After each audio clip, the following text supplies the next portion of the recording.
Good afternoon. Welcome along for the second of today's live stream doubleheader. This is a game I'm actually really looking forward to, I can't lie to you.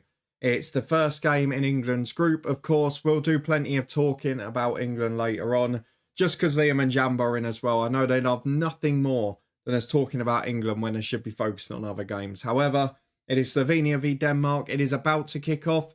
My quick reminder, as always, at the start, if you are watching on a streaming service, the game that is, then just pause the stream for 10 seconds or 20 seconds so you don't get all the spoilers. Because if you're watching it, it's not such a bad thing with the BBC games. But if you're watching in the UK, Tiger Claw, thank you for the sub on Twitch. That's very kind of you. You're not a fan of Denmark, no?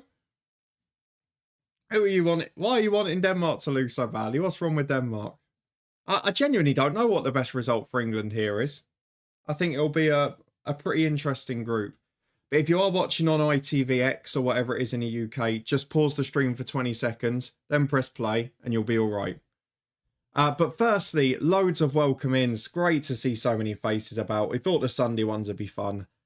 We are live on both Twitch and YouTube. You can see us on both. Thank you to all joining us across the two. And thank you, Tiger Claw, for starting us off with a sub. Appreciate that.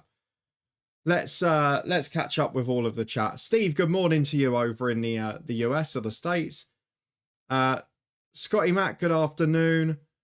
Liam, good afternoon. A fan of Sesko, linked with a lot of Premier League clubs. Jambo's got a Who Am I, which we'll go through in a moment. Kun, good afternoon. Good to see you here as well. I hope you're well. Liam's gone for 2-1 Denmark, but Sesko first.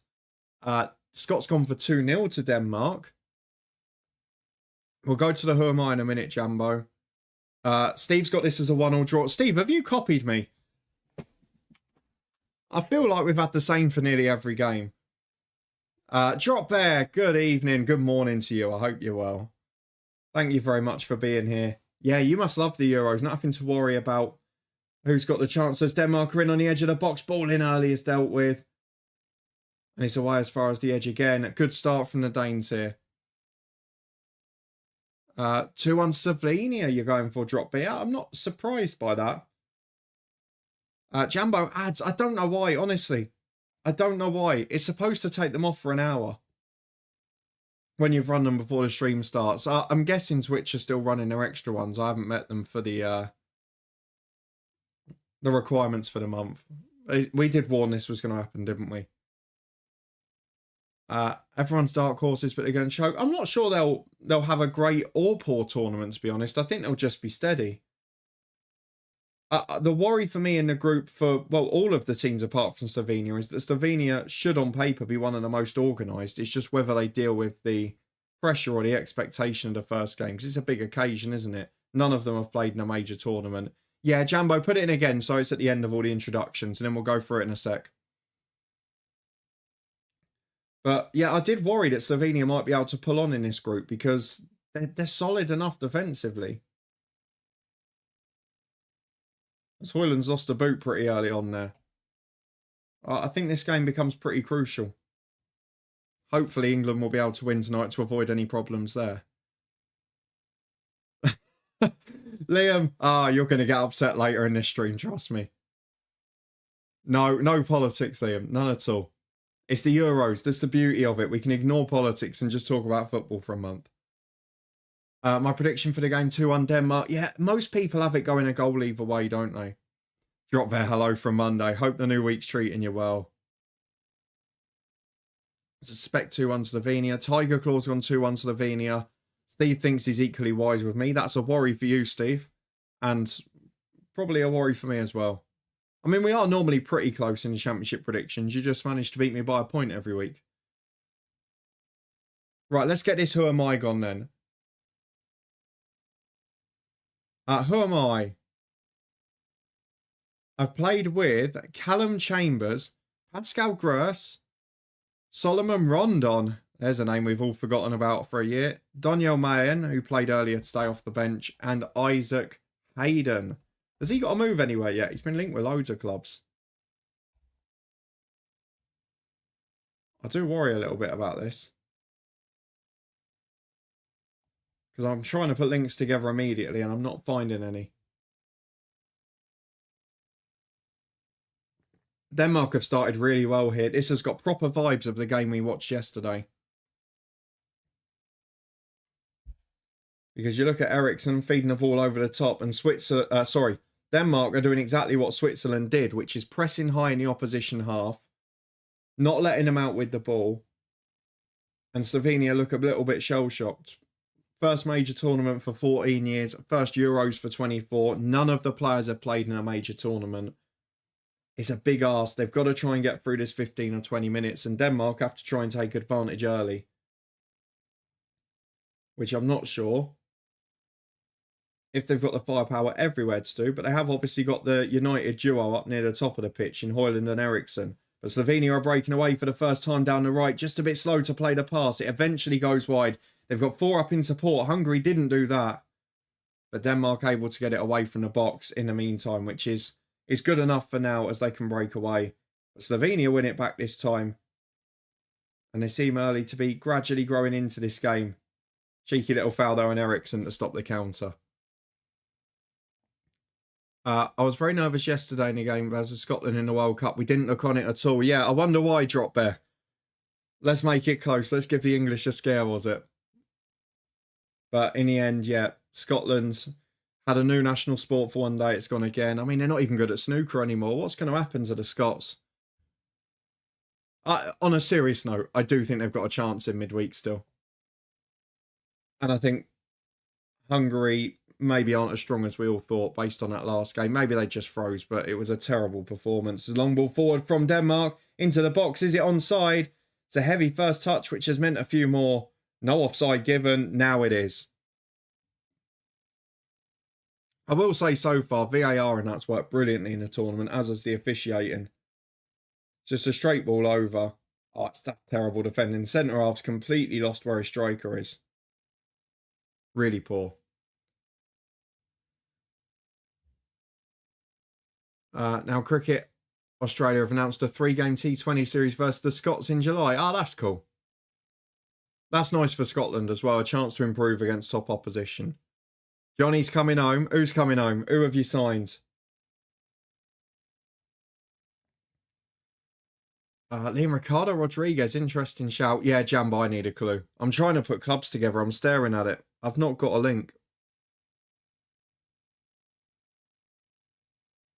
Watching your match on the phone, watching your stream via the computer and playing FM24 with Dartford in the meantime. That sounds beautiful.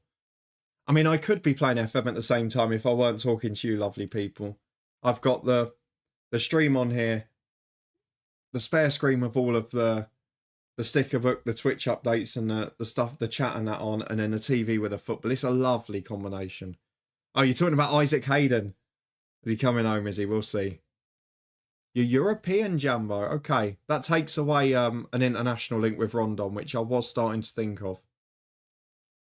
We're meant to play out of Ireland, but they pulled out of hosting, so Scotland stood up and said, we'll host you. Oh, that's class. There's a few things going on politically in both islands at the minute. Northern Ireland have pulled out of hosting the Euros event with the UK in 28 because there's a big debate about, because Casement Park is in a Catholic part of the town and the government is predominantly Protestant and don't want them to have... it's just ridiculous. But unfortunately, it's sad for football, isn't it? The football and the fans are the ones that miss out, and the economy and the local businesses. So much tippy-tappy ball from Denmark. We need to be more direct and get crosses in. Yeah, I thought Denmark would be a bit more direct here, but I think it's maybe just to starve Slovenia of the ball early. That's a lovely ball from Eriksson to Højlund. He's got to play right, and he does. Cross the box, good defending. Threw himself at it. It's behind for a corner kick. Has to be Swiss. Do you think so?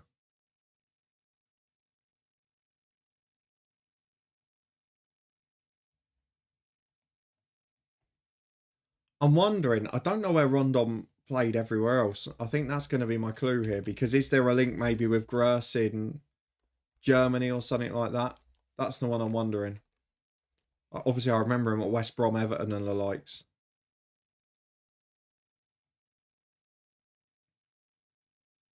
I don't remember him playing in Germany. I only remember him playing in Spain, but I've no idea who for.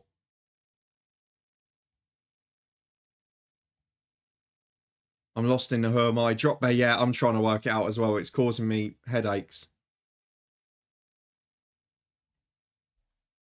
Malen's a younger player, so you figure it's got to be a Dutchman or someone who's played in the Netherlands. As Rondon played in the Netherlands, maybe. Callum Chambers is then just, it's got to be an Arsenal Southampton. Oh, Southampton.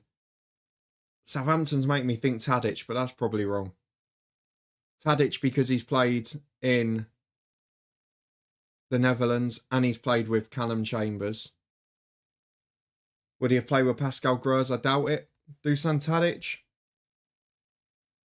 No, I thought it would be. I couldn't put the links together. I just got excited because I had a brief clue.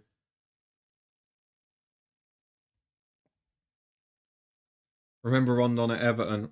He was far better to remember at West Brom, trust me. A better player there. Never have a clue, Steve. No, it's tough. It's much harder doing it from this side, isn't it? Gonna need another clue, Jambo. I'm stuck in this one. Thank you everyone coming along as well. Great to see you both on Twitch and on YouTube. Thank you for being here. As Eriksson puts a free kick in, it's been a good start from Denmark. But that header is over from Christensen pretty comfortably. My nation is in the Euros. Does that mean the players in the Euros as well? Because I figured they would be. Where on earth do we look for this? Oh, it won't be Pickford. Wouldn't have played with a few of them. Trying to put the Hayden link on it as well. Because he wouldn't have overlapped at Arsenal with Chambers, I wouldn't have thought. Slovenia win a free kick, and they've survived this first 11 minutes where they've struggled a little. They've just seen it out.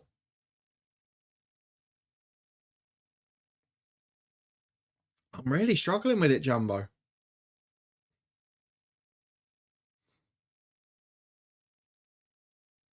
I feel like it's got to be a Dutchman. Or a German that's playing at... Could it be a German who's played with Gross for Germany? He's been at Dortmund. Where else could they have been? Have we got a Dortmund player that could have played with Chambers? Maybe Aston Villa? Not a Dutchman, Jumbo.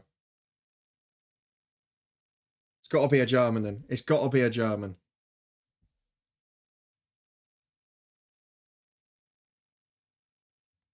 Newcastle with Rondon and Hayden. Rondon did play for Newcastle, didn't he? Am I imagining that? Am I creating an FM save? Did Rondon play for Newcastle? I'm sure he had a season there. Because that would then mean Rondon and Hayden Newcastle, Pascal Gross Germany, Daniel Malen Dortmund and Newcastle. Help me out. Dortmund and Newcastle. Dahoud, goodish. Yeah, it's a good shout. Good shout. He's not a European though, is he?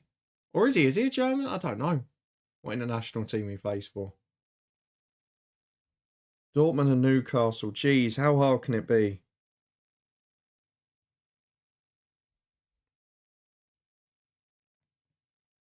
Newcastle haven't even had any Germans, have they? I think I might be struggling there.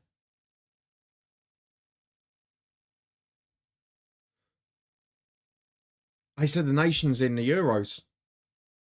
Sweden aren't there.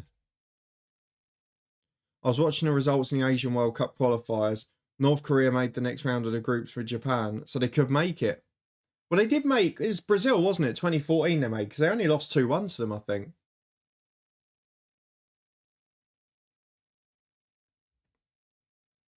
And they were all right then. They were competitive.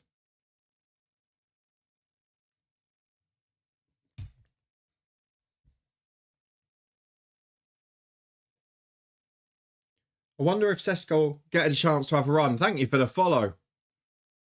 Gamer707, thank you for that. I appreciate it. Scared me with the noise there. I wonder if Sesko will get a chance to have a run at the likes of Christensen and Vestergaard. People forget about Sporro up there as well. Not a bad striker at all. Didn't he made 2010? They definitely made one of them. Yeah, I remember them playing Brazil and losing 2-1. Shot on the edge of the box for Denmark. It dribbles through to the keeper. Do you know what? Slovenia are doing their job. They're doing what I expected them to here, which is be, bar that one ball over the top, relatively solid. And just try and contain early doors. And they've got through the first 15 minutes unscathed so far. The long ball fours are a little bit straight and aimless at the minute, but there's plenty to work with. As here's the first chance for Sesko on the front line. He's got a man running off him. It's a good ball in. Chance with the back heel. Good interception by Christensen. And Denmark trying to play out pretty cleverly. Eventually they get away. And that is a little bit late with the challenge, I have to say. And he'll come back for the free kick. Jumbo, have I played for Newcastle?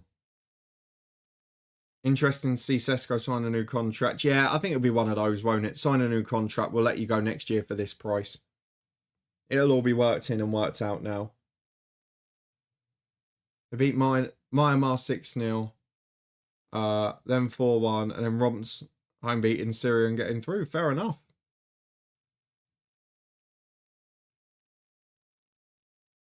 Oh, I'd be gutted, Liam. I'd be gutted if I got cheese on them. Not a fan.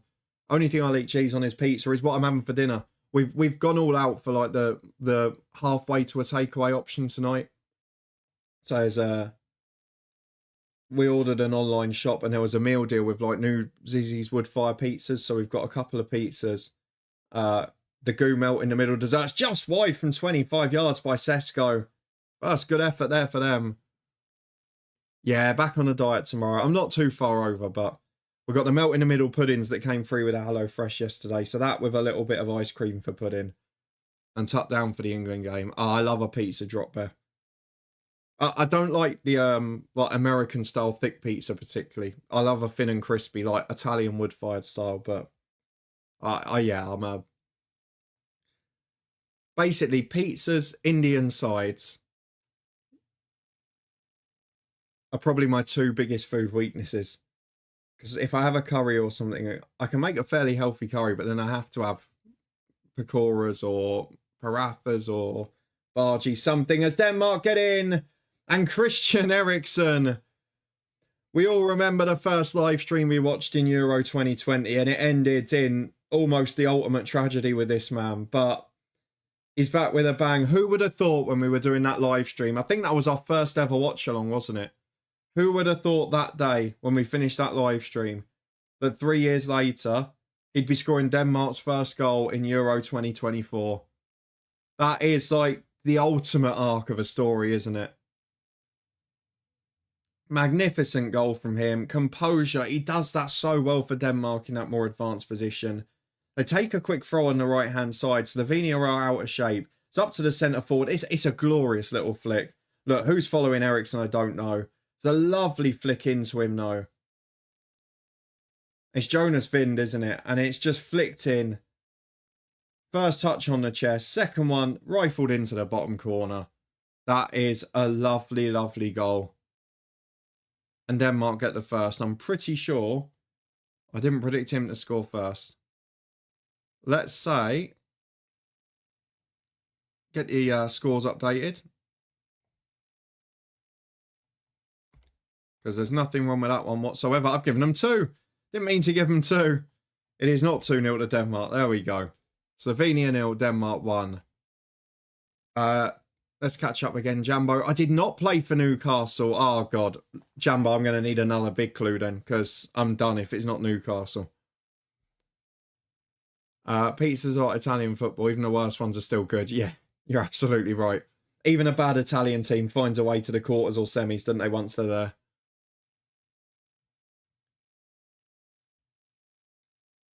I have a pizza called the Aussie out here. Ham, cheese and egg. Oh, no. I'm not an egg fan. I mean, ham wouldn't be at the top of my choices of toppings. But yeah, I wouldn't have egg on a pizza. Oh, drop there. No. Yeah, Kun, it's not the best defending. Switching off from a quick set piece and to not follow Christian Eriksen in is remarkable, really. You can't do much about the flick. The defender did his bit. He was trying to keep him away from goal.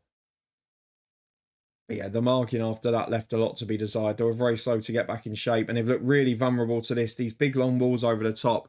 Denmark are just curling them around the corner, 2000 style. And they're getting in behind the centre halves here. Nearly did again there. And yet again, we've got another entertaining start. Is this onside down the right? Sporar breaks away across the box behind for a corner. I suspect the flag will go up. It hasn't. Was he onside? Oh, he was. The right back's played him on. It's incredibly tight, but the right back looked to have played him on. Fair enough. Good referee in that. And it's a corner kick for Slovenia. I'm currently playing in the same nation as my nation. Oh, Jambo. So is that Germany then? It's got to be Germany. The other I like when I'm out. HSP, they are good. What's HSP?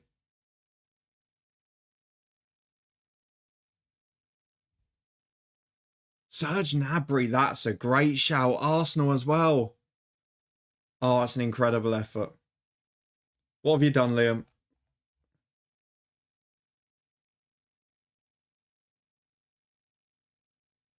Spicy chicken, jalapenos, and spicy oil. So mine today is picante pepperoni with chili oil. It's going to be absolutely glorious, I can tell you now. God, I completely forgot Gnabry was at West Brom. That was Tony Pulis in the end, wasn't it? He took charge like 10 games after he went there. Oh, Lao Snack Pack. Yeah, I've heard a lot about them. I've heard an awful lot about them. We used to watch these comedy videos in Australia. It was like a little comedy dad jokes thing, and they always talked about Allow snack packs. Malin in Arsenal, you? No, yeah, wow. John, you're very good at them. Very, very good. That would have taken me about a year and a half. Drop bear, they're brilliant. Yeah, I could see myself getting on board with them, I'll be honest.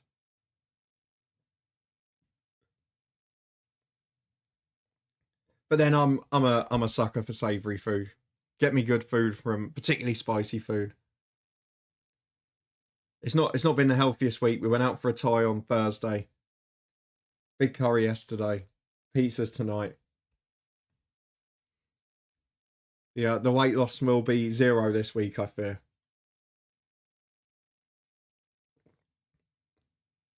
Yeah, look, I know it's not the healthiest. I prefer it with like the grilled Mediterranean meats, like the shishes and that, but kebab meat and chips or kebab meat and rice, you can't really go wrong, can you? I think I'll be out the tip 10 after.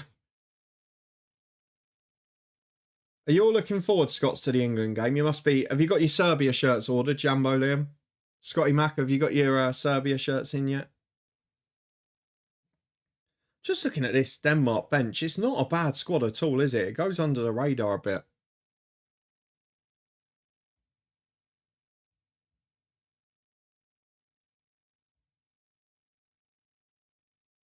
Oh my, Jambo. Are you a Serbia fan? Ah, Liam, we all have those little spells. To be fair, last week I was just staying the same, which was pretty good, to be fair, but if I can stay under the 13 mark, I'm a happy man.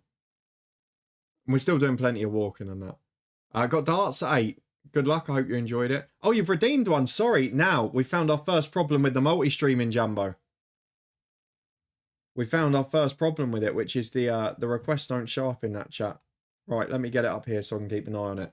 I have got some Who Am I's, so let me get you your first one. So rather than me having to do the guessing for once. Not bad, mate, and thankfully I burn it off. Work kills me sitting at night for a 9-hour shift, yeah. Are you closely watched, Drop Bear, or like is it not a possibility? Are you what the reason I say it is at work as Slovenia getting behind, but it's a heavy touch. When I'm at work, I'll get up during like the news bulletins. I'll listen to the radio, and then every half an hour when it's a news bulletin, I'll get up and just jog on the spot for a minute just to freshen the legs and burn a couple of calories. Right, let's get the Who Am I's. We're going to go for... Joe, we'll start with what I think is a pretty easy one. See if you guys agree with that. So, first who am I of the day is this one. If you're on Twitch, I'll post it in the YouTube chat as well, just for those watching. Just so you're not missing out. Feel free to have a little guess. There we go. I'll put it in both chats. You can see it on the screen now.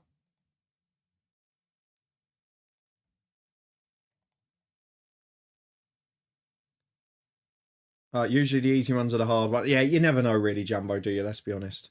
I keep moving as much as I can. That's all you can do. I couldn't. I'm looking forward to tomorrow evening. Yeah, 5 p.m. UK time. First game of Belgium in the Euros. And I think you got a chance as Sporro runs in behind. He's offside, though. Not Tagliafico, no. Good guess, though.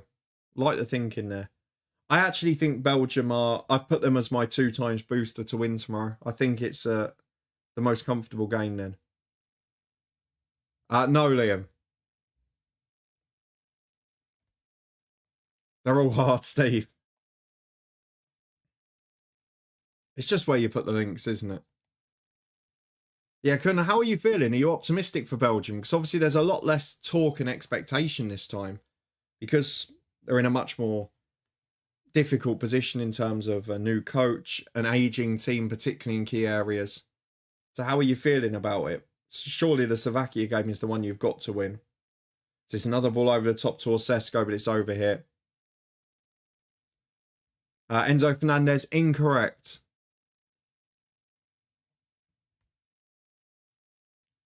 Three of them have played for Leipzig, right? There is a Leipzig link in there, Jumbo. I will give you that. I want to make it a fairly easy one for you. I did a set last week. Did 20 burpees with a max effort jump at the end. Wow, 200 meters max effort run. Blimey. Yeah, I would be feeling that as well.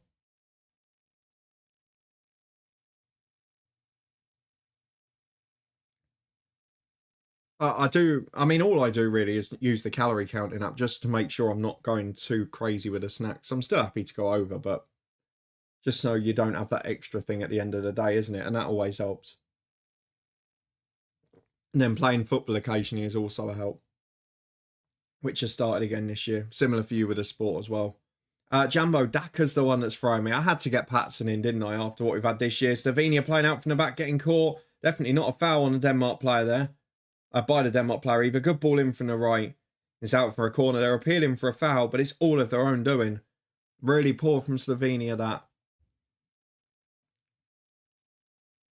A quick reminder while we're here as well, we will be live tomorrow for the early game. Not Canate, Liam, but I like the thought process there. Funny Macca was here, absolutely. He would love it. So we are live tomorrow for the first game of the day. I hope you can come and join me if you're not at work or if you've got some spare time. If you're watching the game, come and join me for it. It'll be good fun. We're watching the first game of the day, Romania v Ukraine. And then this time slot will be back on Tuesday as nearly a disaster for Slovenia. Defender tries to clear it, hits his own man or the Denmark man and bounces back towards goal. Eriksson just fires it across the 6-yard box. Sesko tries to clear it away, hits his own man on the thigh and goes back literally a whisker wide of the post for a corner. Not Peter Gulkazi. Yeah, no, it was a really well worked goal, wasn't it? Really liked it. Not the best defending, switched off from a set piece, but yeah, really good goal. In terms of the skill, flick wide from a corner. It's been a good start by the Danes. So in the next 3 days, we're live Monday and Wednesday at 2 p.m. UK time. First game of the day, basically. So Romania, Ukraine tomorrow. Croatia, Albania Wednesday. But Tuesday, we're live for the second game of the day, which is Turkey versus Georgia. The second one at 5 p.m. UK time. Day off on Thursday because I'm at work. Friday, 5 p.m. and then the weekend. Big one on Saturday lunchtime too. I will give you a clue in a second. Apart from the clue that you've played for Leipzig, of course. I will give another clue too. Hammies were tight at the end Thursday. We ran an 800 metre medium effort and a 400 more intense. Oh, nice. I mean, that's something I've had to do, to be honest, is be a bit more focused on sort of the high intensity interval stuff because I've just not got the time or the opportunity to do a lot of, and I can't motivate myself to just go for a run. So I don't get a lot of the endurance stuff in. So I'm trying to do it for intensity workouts. We're a bit lucky with the group stage. Belgium needs to win the group, and then I see them in the final as long as we do not face France, Germany or Spain. Yeah, it's luck of the draw after that, isn't it? All it takes is, say, France or Netherlands to have a poor time and finish third in their group and get through, and you never know. It's what happened with Portugal in 16, wasn't it? Draw their games, finish third in the group, then beat some teams along the way. Not Carvalho, Liam. Let me give you another clue. Trying to think of one that doesn't spoil it. Well, I'll give the same clue as you did to start off, Jammo. The clue at the start can be, my team played in the Euros.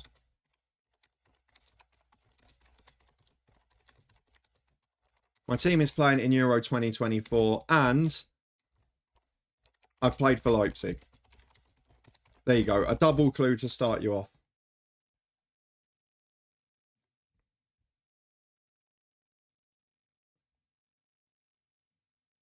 So clue number one, my team is playing in Euro 2024 and I have played for RB Leipzig.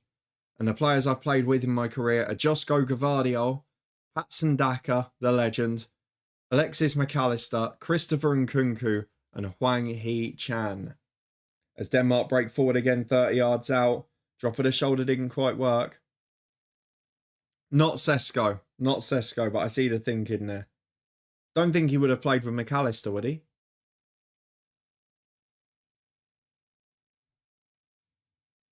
It's up towards the centre forward, Højlund again for Denmark. They look a real handful with this front two, don't they? There we go. John and Liam are in with it. Well done to both of you. Correct answer is Dominic Szoboszlai. And I always spell it wrong. Let me make sure I do it right. John is the king of the Who Am I again. And Liam right in there as well. Excellent effort from both of you. Dominic Szoboszlai, correct answer. There we go. Patson Daka's RB as well. So we had two. It was quite a simple one, actually. We had two RB Leipzig links and two RB Salzburg links. And the Salzburg links were Hwang Hee-chan and Patson Daka. The RB Leipzig links were Josko Gvardiol and Christopher Nkunku. And then Alexis McAllister was this season at Liverpool, of course. I wanted to put a Hungarian in there, but I thought that'd be a little bit too obvious. Can never spell the name. No, you only missed one Z. You're not far off there. Liam got the Z, but didn't get the I at the end. And a few too many Zs, if anything, but it is a hard name, isn't it? Good one, that. And Liam's going for You're the Ref now as well. Lovely stuff. Let's get the book out, which is available. In reach. Craig, you're just in time. Oh, hang on. You Are the Ref is coming out. Craig loves the You're the Ref, and he beat Charlie pretty much every week during lockdown. So we'll see if he gets the right answer today. Lovely timing for it. Now, what page were we on? We've got to find it. We've definitely gone through the Tevez page. We've gone through the David Beckham page. We know this for sure. Don't get sued. Yes, You're the Ref, Jambo. You're the Ref. Just so we don't get sued. Me and Craig have had enough threats of losing 9p here. We've done the Roy Keane page. Oh, I think we're on the Harry Redknapp bit. Yes, we are. This is the next one. So, I'm going to give you a unique refereeing scenario. You tell me what you would do if you were the referee. And we'll see if the mighty legend that is Keith Hackett agrees with you. So, this is your scenario. And I warn you, this one is a long one. Here we go. A striker rounds the goalkeeper and shoots at goal, only to see a defender sliding in to block the shot on the line. Incredibly, the defender manages to trap the ball between his thigh and the post. The striker races in, but can't kick at the ball without injuring the defender. He looks in your direction. What action do you take? I'll read it once more for you while this ball has gone out. Christian Eriksen tries to put the cross in. Well dealt with by the defender. Corner kick. I'll read it quickly before the corner comes in. A striker rounds the keeper and shoots at goal, only to see the defender slide in to block the shot. Incredibly, the defender traps the ball between his thigh and the post. The striker races in, but can't kick the ball without injuring the defender. He looks in your direction. What do you do? Oh, another header won by Denmark. The flick on looked to be offside in my opinion, but we'll see what happens. The Slovenia breakaway. No flag comes up. And a chance to break down the middle was intercepted brilliantly by Pierre-Emil Højbjerg. And Eriksson gets it away as far as Højbjerg again. A chance to break down the left-hand side. No one wants to go first on the order, ref. You're all scared of getting it wrong.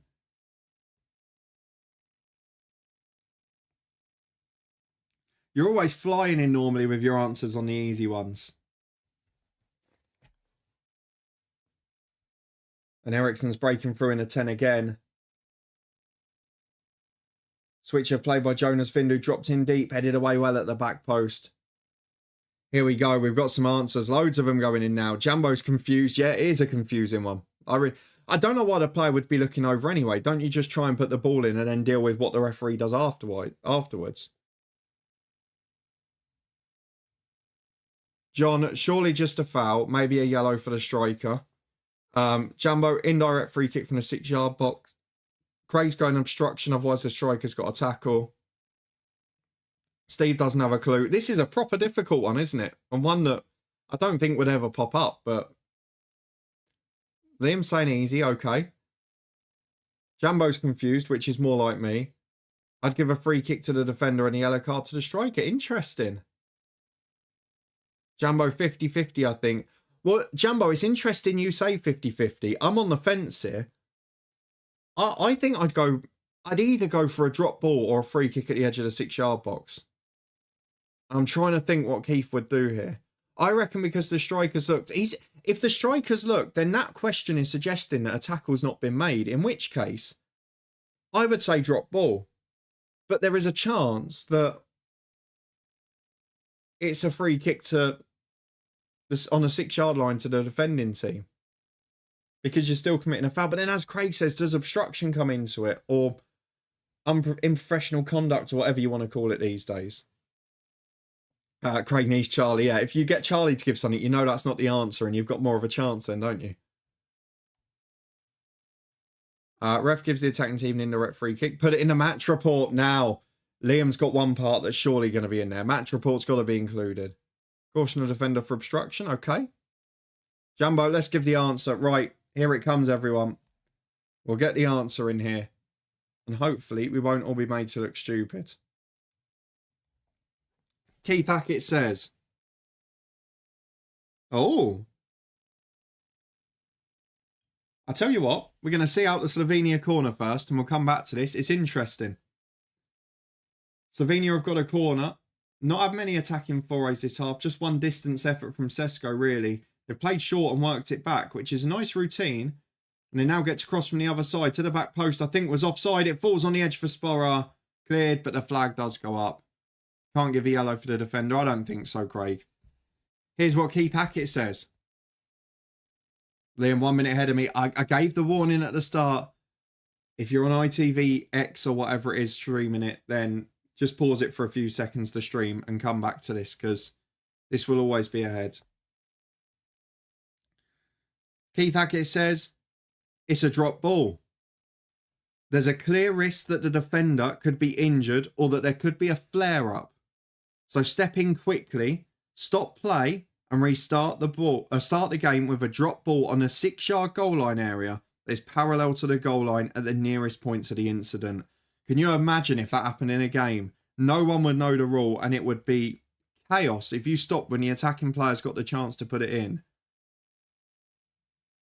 I would imagine this situation would never occur in real life because the player would just go and put it in. They wouldn't look at the ref. They'd go and try and put the ball in and then afterwards they'd deal with it probably being shorts off for being a foul because you've then injured the defender. So I don't actually think we'd see this situation occur. But it was nice to have one with multiple possibilities rather than a few of the more simple ones I think we've seen in recent weeks. Yeah, a lot of us got one part right and not the other. I got the opposite part right to most of you, but there we go.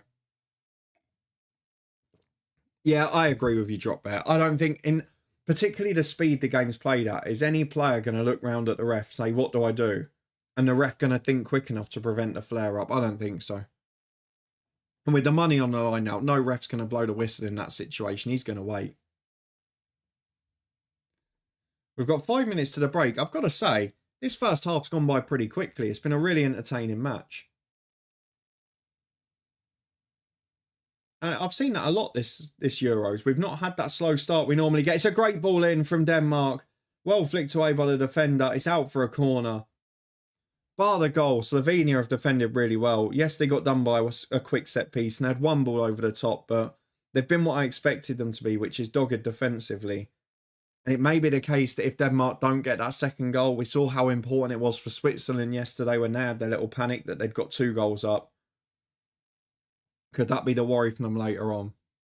Imagine if it was to happen last minute in a cup final. Oh, it'd be chaos. Wouldn't want to be that. As a newbie to the rules drop there, I've not had much of an idea. Still learning stuff. But that's the beauty with those scenarios. None of us really know because they're things that occur so rarely. Still learning stuff every time I play FM or watch these streams. That's part of the fun though, isn't it? We're all learning something every time. And there are plenty of rules we all don't know. We will do the same as yesterday, by the way, at half-time. We'll do a quick break to top up the drinks and all that. And then second half, Liam, I'm sorry. We will talk about England a little bit. But not too much. And we will talk about the Poland-Netherlands game earlier, which I thought was quite an interesting game too. Really entertaining. I'd go as far as to say I probably enjoyed that the most of any game in the tournament so far. And then we'll also... I know there's an option to redeem them as well, but we'll do a free sticker pack opening as well, which we did in yesterday's stream. So all of that to come in the second half. But can Denmark extend their lead before half-time? Because I fear they might regret not doing so if they go in at 1-0. And then which players are going to make the impact off the bench for Denmark second half? Because they've got a strong bench. You would say in terms of Slovenia, probably their best 11's out there. Ilicic is on the bench, obviously. How old has he got to be now? Gonna have to see how he's got to be mid-30s, 36 years of age. I mean, it's just a great story that he's there after. If you haven't read his story of recent seasons, it's a brilliant tale to get himself back and into that position as well, and to represent the team at the tournament. Maybe the one who's got a bit of magic in him, but probably not the legs anymore. I mean, Denmark pretty much exclusively playing this game in the Slovenia half. It's been very comfortable. It's been very confident. And they're going to start working down the right here as well. They're just trying to get it from side to side, but they're slowing it down a little bit now. It's allowing Slovenia to get back in this really compact shape. I liken it to the Iceland game of England last week. If Slovenia do get the first goal in any game, they're going to be very hard to beat. I also love in the T20 World Cup that the USA have qualified and knocked out Pakistan. Yeah, I mean, it's always lovely to see the host nation get through. It's been commercially a wasted opportunity to build the sport in the country, but the team themselves have done brilliantly. Back to Eriksson. They'd finally worked it in Denmark. Down the left with Jonas Vindel. I actually think it's been the star of the 2 centre forwards. Cuts it back to Eriksson on his left and he blazes it over first time. Slovenia just can't handle the pressing intensity. It's so similar to Hungary, Switzerland yesterday, where the Swiss just wouldn't let them get out. Same for Denmark here. That's a good chance. Should have saved the channel points for the silence me when you talk about England, eh? Save it. Liam, what you want to save it for is if England start getting to the final, and we're doing that Sunday morning live stream. If we get to the final, you'll just want to silence me over and over again. So save your points for a month on that. There's only a couple of minutes to the break, and Slovenia have just won a cheap free kick. Probably not what Denmark wanted at the end of this half. And we saw yesterday, I keep referring back to the game we watched here yesterday afternoon. Hungary had a great chance from a set piece. They got their goal from a cross. For a lot of teams that are set up more defensively, it is the best opportunity, isn't it? Here it's chipped in towards the back post. A couple of players up there, but it's well dealt with by Christensen. Eventually, Denmark able to work it away, just a bit more composed, a bit quicker in possession at the back.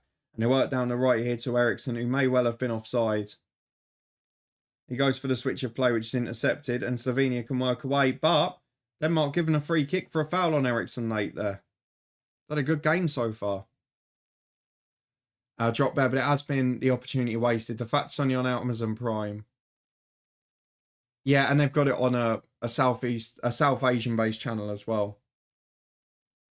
But yeah, it's not on mainstream US TV, which they could have done. But yeah, the team have been really good. I mean, that Pakistan game, I was planning to have a quiet evening and do other things. I just got glued to it. It was a great game. If that happens, I might even get up at 5 a.m. Yeah, Steve, I wouldn't blame you for that. That might be the day. Scott, I've 111,000 channel points. I can silence you for a while when you speak about England. I tell you what, saving them for if we get to the final is a very, very good idea, because you will be able to silence me in the middle of every England point. I'm just telling you now, though, if England get to the final, I won't be streaming the game. I will not be watching it here. As with the last Euros, we watch the watch-alongs are always neutral. Probably won't do Scotland ones either.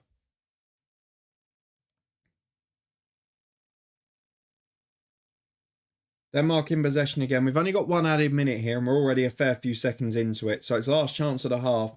Big ball in early into the box. They were asking for that earlier, weren't you, Nud? You were asking for a bit more directness from the Danes, and they are getting the ball into the box a lot more now.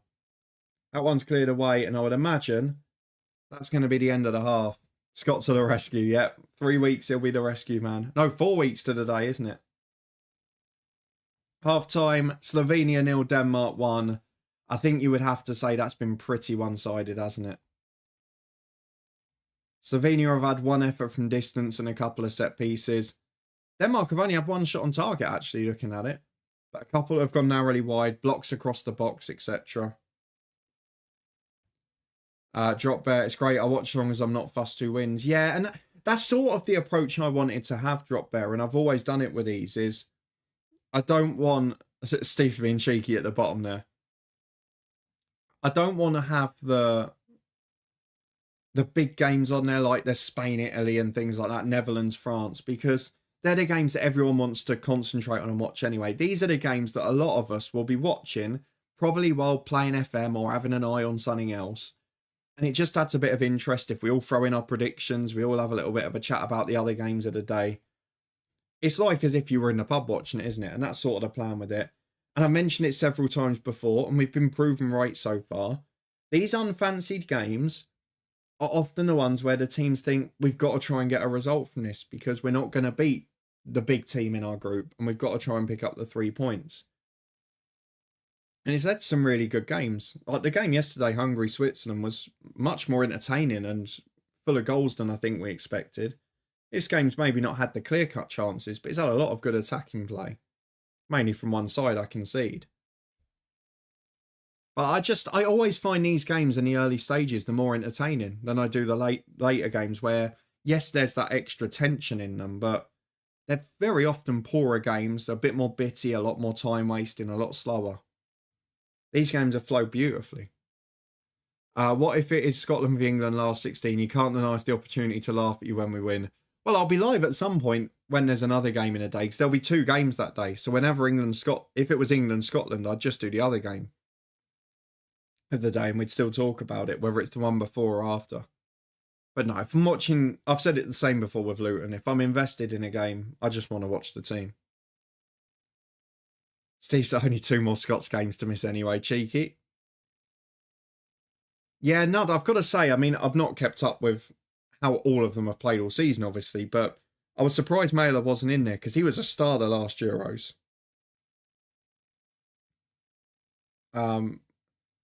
Need Hallman as a quarterback, a la Cruz. We kind of look like Germany light. Yeah, to be honest, I compared it a bit to Switzerland-Hungary yesterday, which was really good pressing as a team, stopping the opposition getting out of the half. Maybe lacking a little bit of the consistent cutting edge in the final product, but I just wonder if you'll regret not going more than one up, because Slovenia will have to improve and come out in the second period. Thank you again to Tiger Claws for the sub with Prime. Thank you earlier this morning as well during the FM Twitch stream for Oliver for the resub and for Liam for the gifted sub. It's been great to have so much support today. We've really enjoyed it. Steve, later games tend to be too cagey to be good. Yeah, it goes back to what we say like with the FA Cup, things like that as well. Later in the tournament, the semi-finals, the finals, you don't often get great games.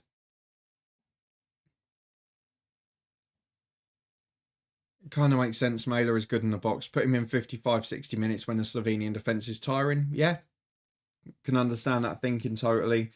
I don't think Eriksen's going to do 90 most games, is he? Because he's not been playing for United at all. He's had a lot of injuries this season. He's not had many minutes when he's been fit. And he's a player you're going to have to look after as well. So I'd imagine he'll come off at some point. I've been really impressed with Jonas Vind. Oliver's talked about him for months and months and months here. I actually think he's been the more impressive of the two strikers. So that's probably been the biggest positive today so far from a Denmark point of view. Guna, welcome in. Good to have you here.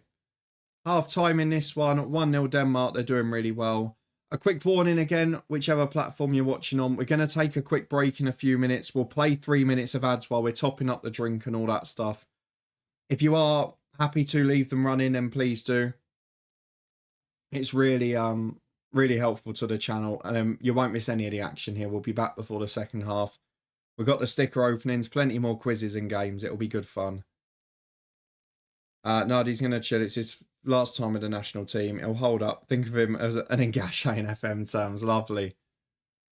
Yeah, I can just see, like, say if you're tuning up with 70 gone, I think he'll then get a little rest. If you get through with, say, a game to spare, he would then get a rest. But it's a lovely story, isn't it? Really lovely story that he's come back and scored that goal. We said it. Our first ever live watch along stream on this Twitch channel was Denmark-Finland. And it started brilliantly. I had my first ever hype train. We had loads of stuff going on. And then it just dropped like a stone when that happened. It was horrific. So for him to then 3 years later be scoring the opener in this tournament, I don't think any Denmark fan on that day would have expected to say that. Denmark looked decent. Slovenia seemed a bit narrow. Yeah.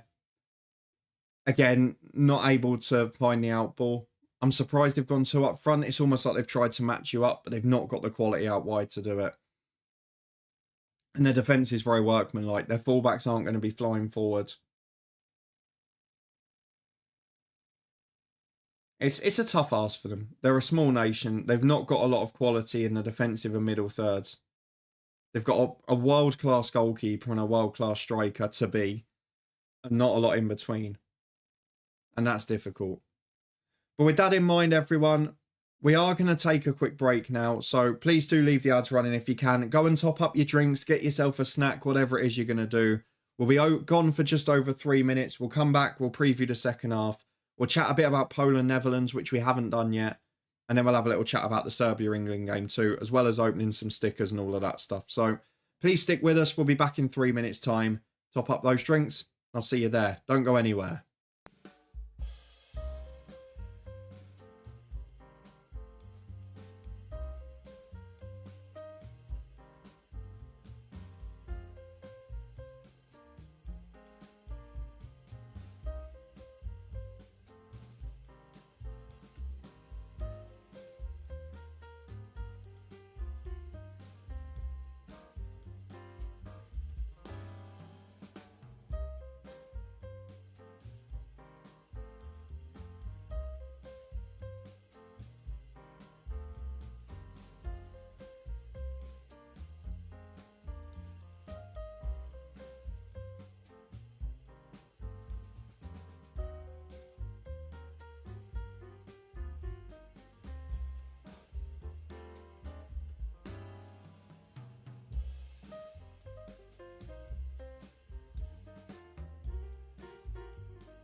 And we're back. Welcome along for the second half.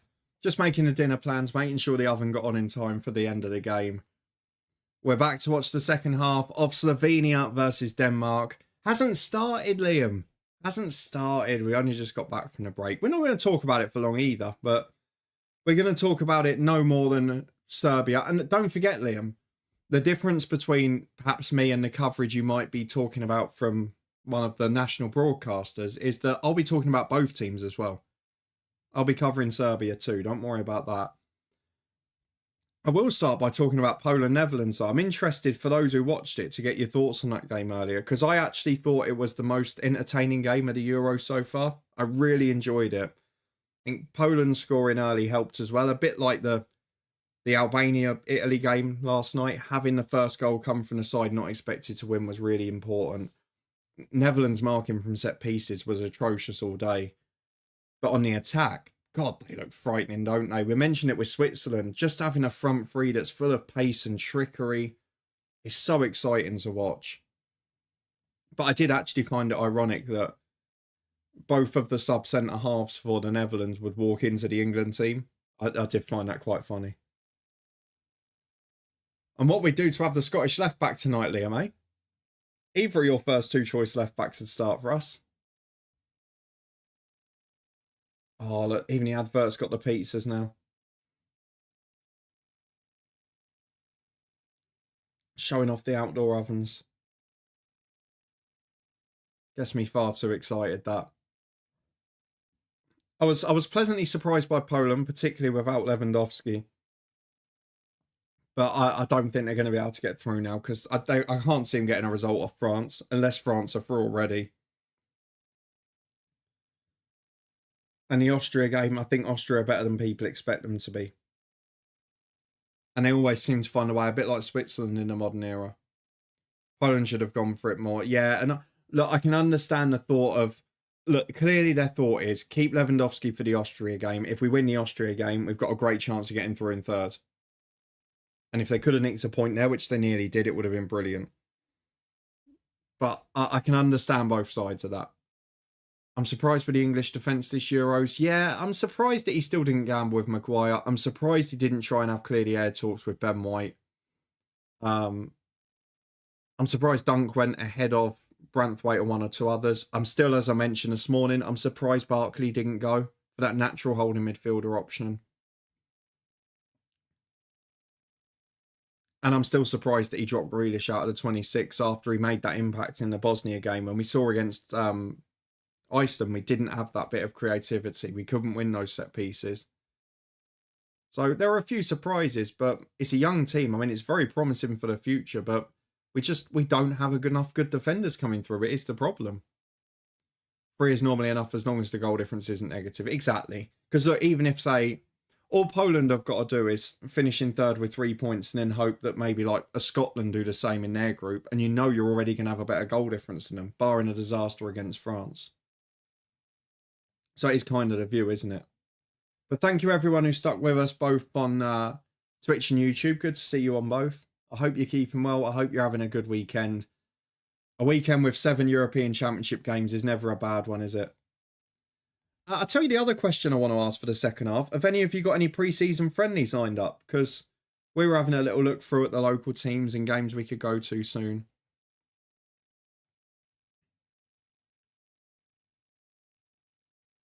Dunk was a surprise. Now with Branthwaite not going was a shock. Yeah, I just think Dunk's been really poor for both Brighton and England in the last 6 months. I was really surprised he went in the squad still. I would have picked Branthwaite over him. I'll be interested to see who starts tonight. It seems to be assumed here that it's going to be Gahey, but I'm not so sure. I've got a funny feeling it might be one of Dunk or Gomez instead.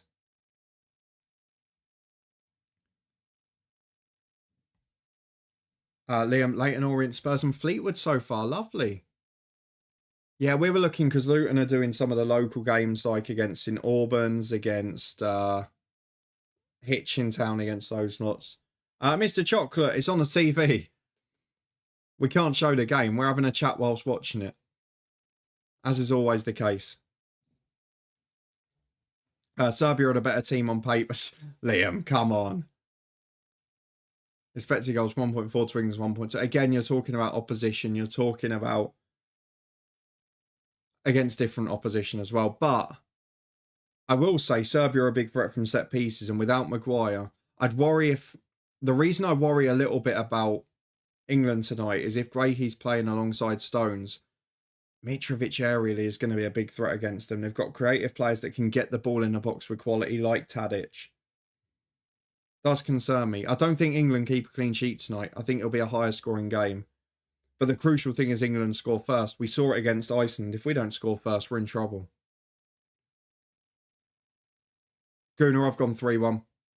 I went 3-1 to England. But that's on the basis that we score first. TK, welcome in on YouTube. Good to have you here. 1-0 Serbia. Do you know what? If Serbia score first, it wouldn't shock me if they win 1-0 or get a 1-1 draw. The one thing I would say is I think Serbia are pretty poor defensively. They're not as strong as, say, in Iceland or as organised.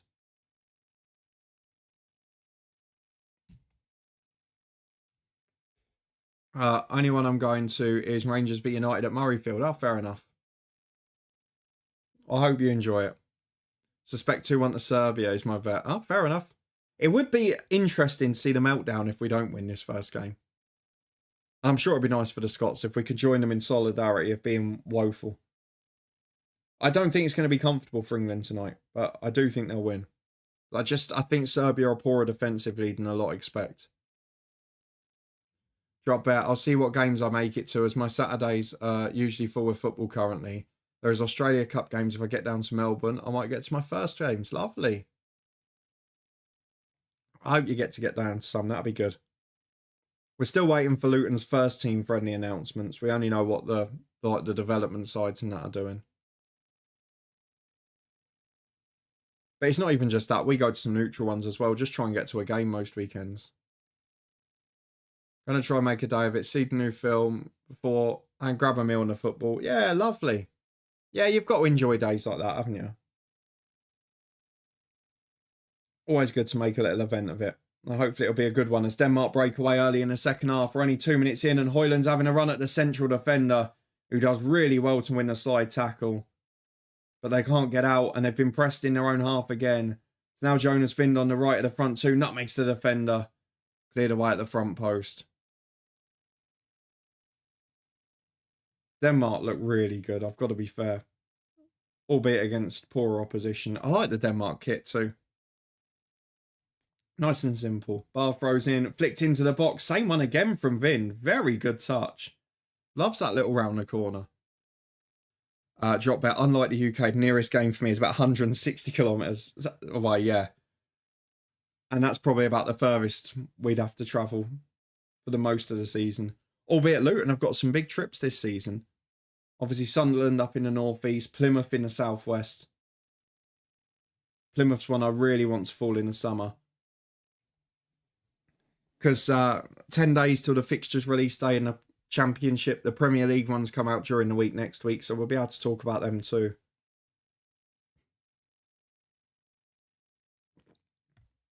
As Denmark break down the left-hand side.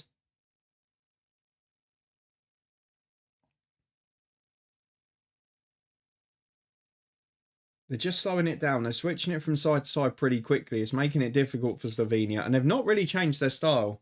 They're a little bit wider perhaps, but they're still all in their own half. They're behind the ball. They're trying not to get... They're trying to stay in the game essentially, aren't they? And then they'll have a go late on if they can. They've broken away this time though, and they're going for the foul there. Yeah, pull of the shirt, yellow card. No doubt. Slovenia have still got those chances on the break. Ullman's been booked. Sesko breaks away.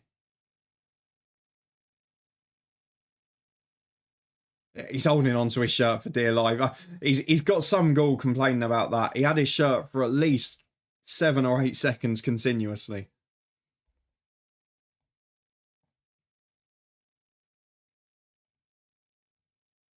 Slovenia, again, they've not put the ball in the box. They've played back. They've got 2 pretty good handy strikers in the box.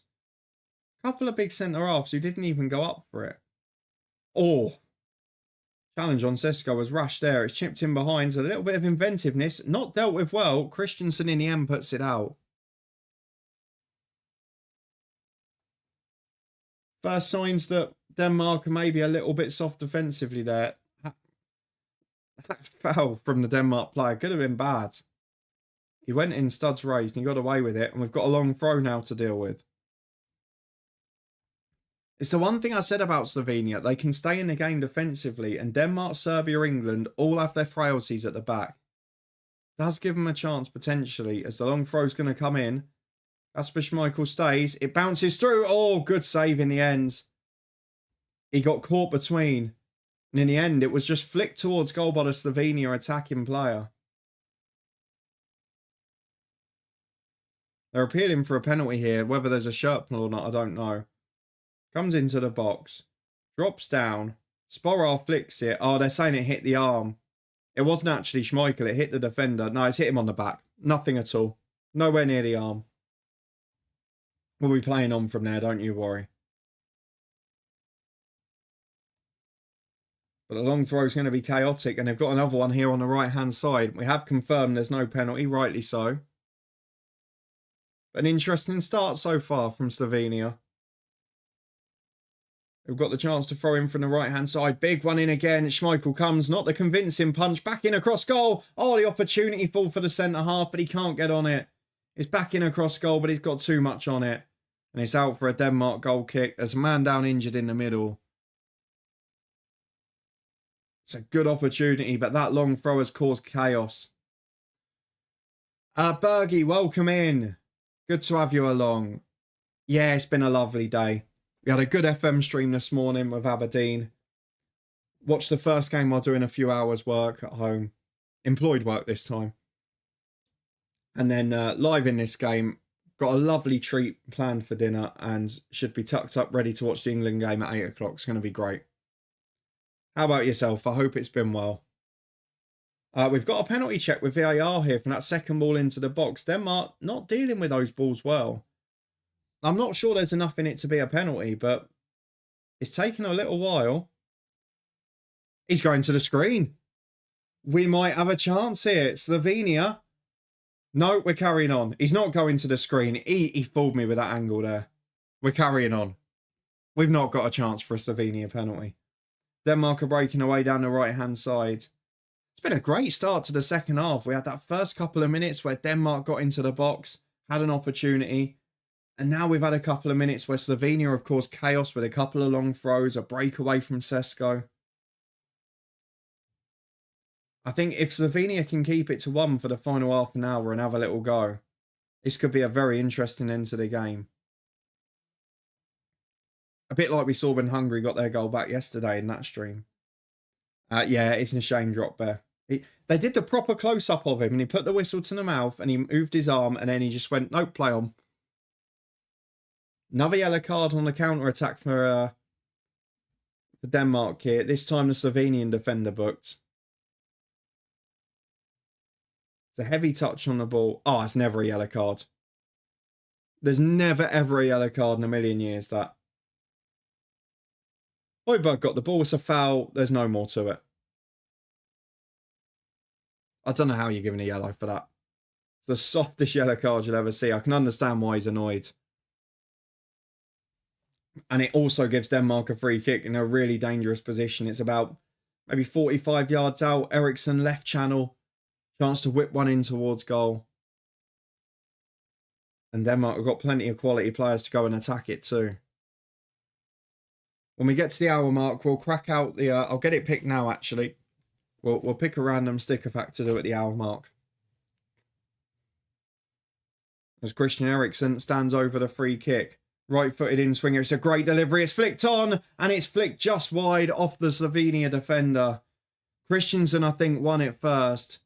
It's taken a nick off the defender. The keeper was beaten. It's a good run. Headed on. I tell you what. Better defending than it looked. Christensen gets a little flick on it. And the Slovenia defender almost gets a full head on it to nod it wide. Otherwise, that's in the far corner. As it is, Eriksen's still got a corner and has still work to do defensively. Into the back post. Vin goes up. Can't quite get enough on it. And Barr's been fouled. That's stupid defending. It's the man who's just been booked on the other side as well. It's such a stupid challenge. The man's going nowhere. He's going to control it. He's going to be penned in a corner flag. You've got plenty of men behind the ball. Why on earth are you diving into that? Just a full silly arm in the back, right in front of the assistant referee. If I were the Slovenia manager, I'd maybe think about taking him off because he's probably one foul from a red card there. And I know he was unfortunate to be booked a minute ago, but you can't then go and fly into stupid things like that. And it gives another dangerous position to Denmark. They've run over it. Eriksson delivers right-footed into the front post. It's bobbled around all over the place. Eventually hacked away up in the air. But not cleared enough. It's flicked back in again. Good hold-up play from Højlund. Lovely footwork. It's a good challenge again, though. And Eriksson's got it on the right, awaiting the overlap. Oh, it's a poor ball out in the end, but they keep it in play. Bergie, there's been some mixed reactions in Denmark about this team. Coaches' questions and Schmeichel people think he's over the hill. I would be inclined to agree with that to an extent, but he's still a good goalkeeper. Played so well against Norway in the friendly. I think they've looked decent today as well, yeah. I don't think we're learning a huge amount today because I don't think the opposition is the strongest or the most capable going forward as a unit, but they've looked impressive. They've pressed really well and they look well drilled in their pressing, a bit like Switzerland yesterday. You know what you're going to get. They've got every man in pushing in the opposition half. That was offside as well. Should have been offside. After that, they do well, though. Yeah, you just sort of always know with Denmark and Switzerland and Austria, I mentioned as well, that they're going to find a way towards the last 16. It just seems to happen. As Eriksson puts the corner in, outswinger to the back post, well headed away. But again, there's no outball for Slovenia. It's just coming back and back and back. They don't have enough players to help get it up to the front men. Serbia on paper should beat them, but like Poland, they're not a great tournament team. And Serbia aren't a balanced team. They've been unfortunate that probably 2 or 3 of their best attacking players, best players in a generation are all very attacking players. 2 very similar centre forwards. And Tasic, who's obviously coming towards the end of his spells now as well. Milinkovic-Savic hasn't helped his career with his move. And defensively, I do think they're a lot weaker than probably all the other teams in the group. But that's why I gave Slovenia a chance. I just think defensively, they'll be able to stay in a game against like a Serbia. We saw in the last World Cup, Serbia got in some great positions. They had great goal threats. They had attacking intent. But as soon as they were under pressure defensively, conceding 1 often led to 2 or 3. And panic stations at the back. Again, Slovenia can't get out. It's back to the keeper who just lashes it straight towards the Denmark fullback. To be fair, I would say that Poland team probably now isn't the greatest team on paper, but I know what you mean from a few years ago. And Denmark again able to work down the right. Eriksson's missed the flick on and it almost stays in play for Barr. Denmark are wondering how it's not their throw. I mean, overall, you've got to say he's done a good job, the Denmark manager, in terms of their tournament performances. The semis at the Euros was an incredible effort in a circumstance, wasn't it? Again, just a long ball. I've noticed with the Slovenia balls forward, all of them are just long and straight. There's nothing in the channel. There's nothing in terms of wide players. Like we mentioned earlier, being a bit narrow. Guna mentioned that as well. They're just literally straight, flat balls to Sesko and Sporar. And even if they win the flick on, there's no way of directing it or taking the weight off it.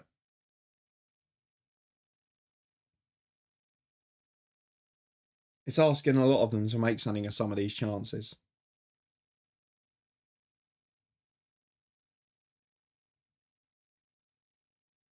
I'll be interested to see how Serbia set up tonight, though, whether they go aggressive like they did in the World Cup or they try and learn to be a bit more cautious. But because obviously they will have watched Iceland produce the blueprint against England last week, nick a goal and then set up behind the ball. But do they fancy themselves to be aggressive and try and go and get that first goal early?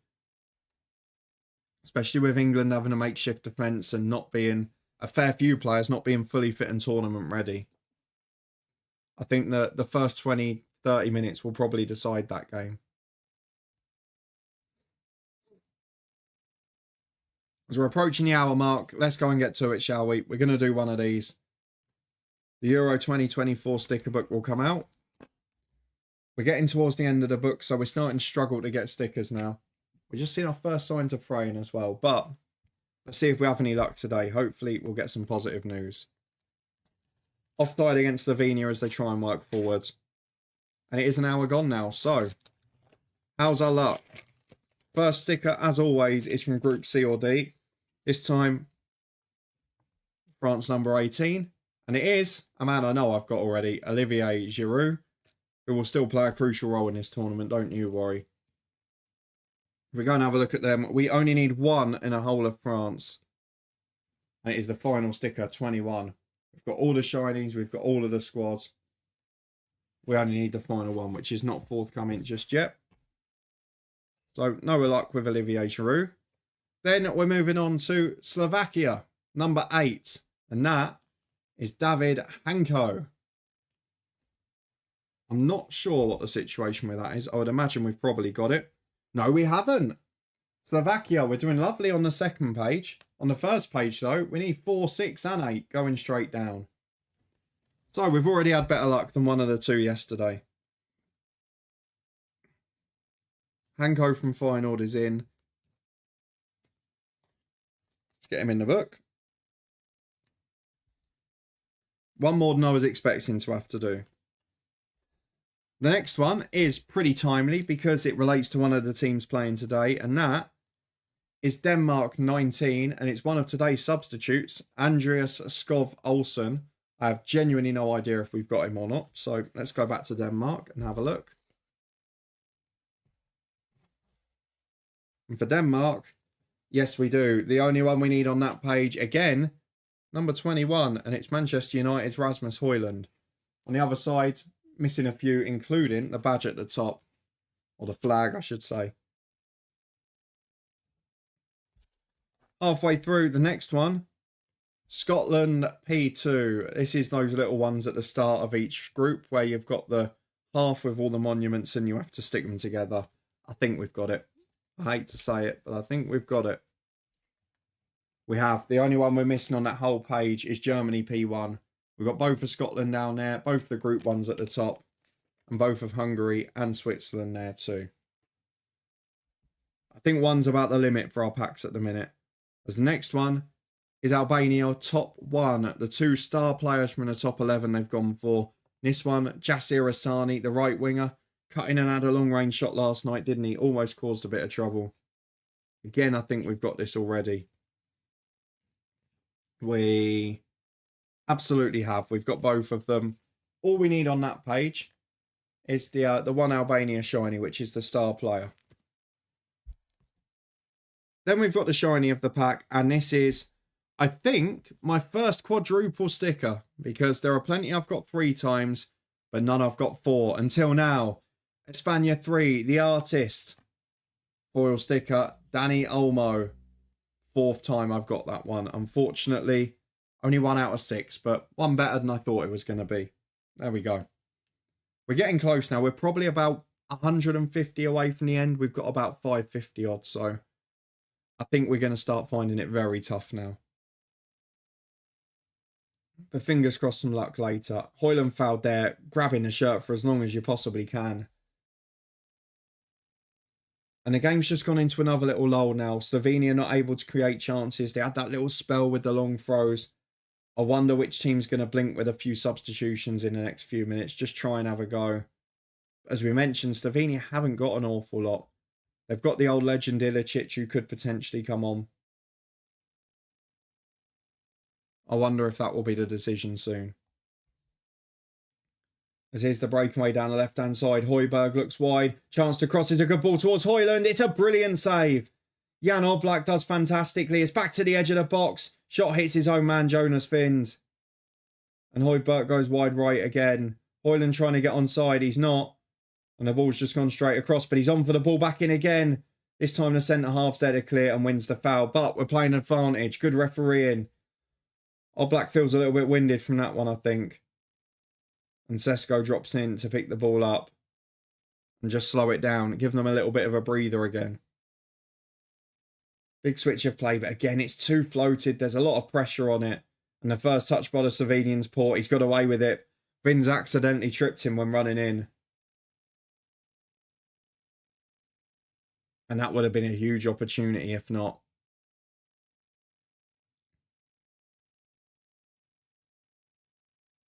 Good referee in this. It's a great save from Oblak. We're just seeing a replay of it now. Ball in from the left-hand side. Højlund gets in across the goalkeeper. He tries to lay it in. Straight in the chest. Made himself huge. Ironically, the Peter Schmeichel stance, that. I mean, you could say Højlund's got to aim that towards the corner, but it's very good goalkeeping.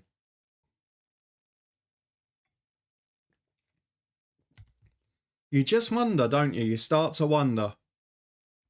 Are Denmark going to regret all of these missed chances? There's been so many of them.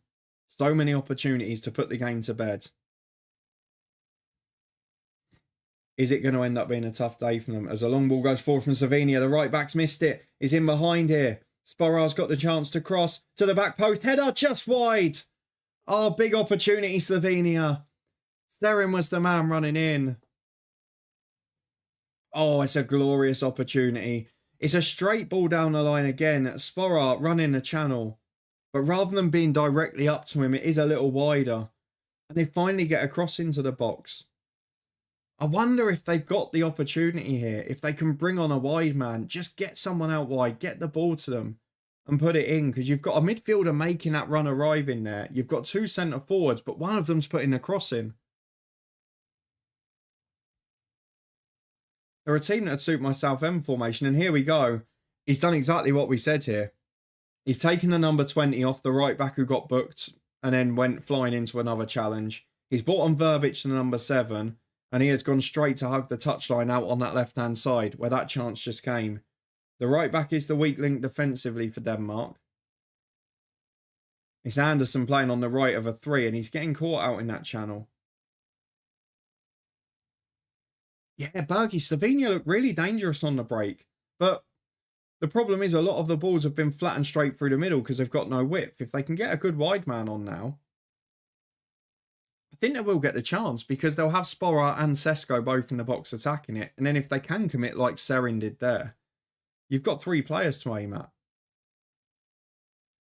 The other side of that, of course, though, as we saw when Hungary gambled at 2-1 yesterday, is you do lose a bit defensively and we will see chances. As here come Denmark. Eriksson on his left foot just over. Probably could have cut that one back, to be honest, but Denmark are still creating opportunities. But we've now seen a massive chance at both ends in the last 3 minutes. And while we did say there was a little lull in the game, it's definitely woken up there. Big chances for both sides. Slovenia, in fairness, still yet to have a shot on target. The Denmark one from Højlund was their second. But the quality of chances is decent. The level of finishing, not so much. The level of passing on those 1-2s from Slovenia, also not so much. They're getting caught out there. As Vin, how many times is he going to do that in a game? They've got to get a shield, Slovenia, in front of Jonas Vind. He's going for every set piece. He's just going in and flicking it on round a corner. And no one's in front of him stopping it. It's causing almost every attack Denmark are having in open play.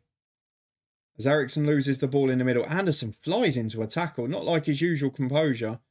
And there they break down the left Slovenia. The substitute trying to get a foul. Not sure there was enough in that. But again, warning signs for Denmark. Carl, welcome in. Over on the YouTube stream. I'm Danish. I'm so nervous. We're missing so many chances. It's exactly what we've been saying here, Carl. It's exactly what we've been saying in recent times. Is it going to be a case of too many missed chances? It only takes one moment. We saw with Switzerland yesterday, they were 2 up, so it didn't affect them as much. But here, Denmark have had some great opportunities and positions. And now Slovenia are just starting to get 1 or 2 of their own. Sesko wins another free kick there. They're starting to get fouls in dangerous positions. It's a silly challenge by Christensen, to be honest. I'm actually surprised looking at this that Christensen's playing in the middle and Anderson the right. Thought it would maybe be the other way round. I'm sure the reasoning is that Christensen's better on the ball naturally, but Anderson's getting a little exposed out on that channel. It's the only threat they really have in Slovenia. From open play, that is. They need to work the ball wide and try and get a few more long throws. So they've chipped another one directly through the middle, and Anderson deals with it. That's easy for Denmark. They've got to avoid that route. They can break away now with Eriksson and Højlund. Lovely football. Eriksson passed halfway. Are they going to foul him? No. He goes wide to Højlund. Vin's in support on the edge, but Højlund goes alone. Great tackle by the defender. And out for a corner kick. He's had a good game, he has. For Slovenia at the back, the number 21.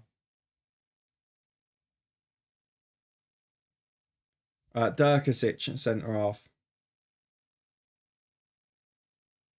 Referee's throwing out yellow cards to the benches, and Eriksson has got another corner. I mean, Slovenia have looked great attacking set pieces. They've not looked entirely comfortable defending them.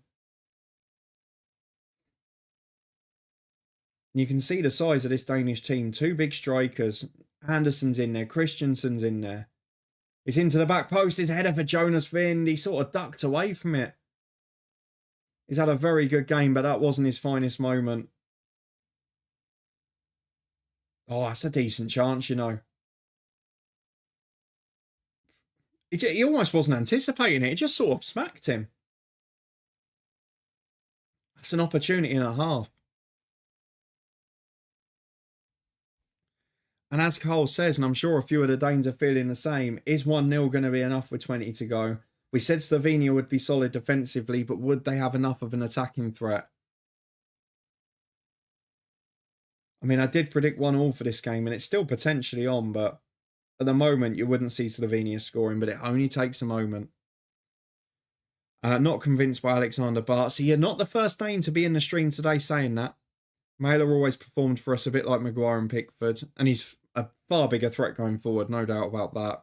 Team performances shouldn't always count that much. Yeah, I would agree a little bit, but you wouldn't want to say that in England, Carl. You say team performances don't count too much, the press jump on you. But yeah, I would agree that I was surprised Mailer wasn't playing, despite having not known a huge amount about either his or Bar's season. But the last Euros, he was, I think him and Spinazzola were the two wing-backs of the tournament, weren't they? Another foul to attempt to stop the counter from Slovenia. And yet, referee, after no advantage, has gone back to the previous foul. Getting a little bit bitty now and open this game on the counter, isn't it? I'll stick my neck on the line. I'm not sure my 1-1 prediction will be right, but I am pretty certain there'll be another goal in this game. And here's Slovenia go. 2 changes coming on. Big men as well. Yes, Stankovic is a centre-half, but I think Sella was the other one. Getting ready. Only caught a glimpse of the number. Bar's just passed it straight out of play again. I'm surprised Mailer hasn't come on yet. Let's put it that way, Carl. I think that channel with Bar and Anderson is the only place you've looked like getting caught out.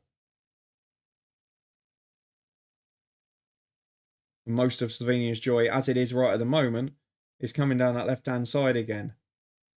Bar wins the first header. Anderson commits a silly foul.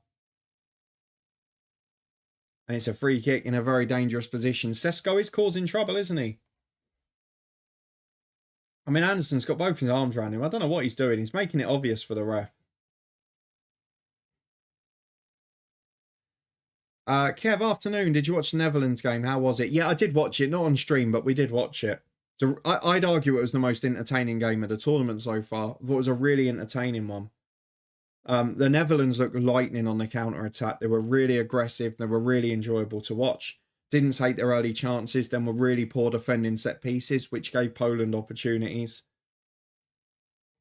But the Netherlands performance overall was very solid. Slovenia free kick from the left. That's a great delivery. Oh, he's put it wide. Sporar was just threw himself at it.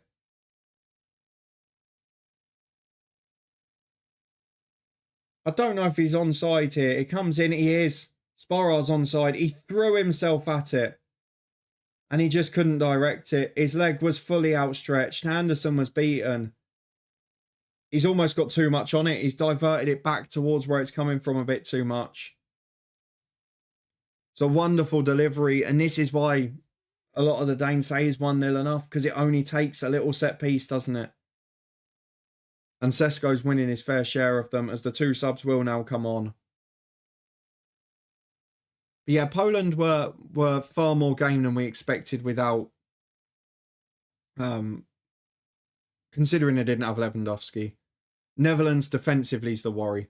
I was surprised that De Vries started ahead of both Van der Ven and De Ligt.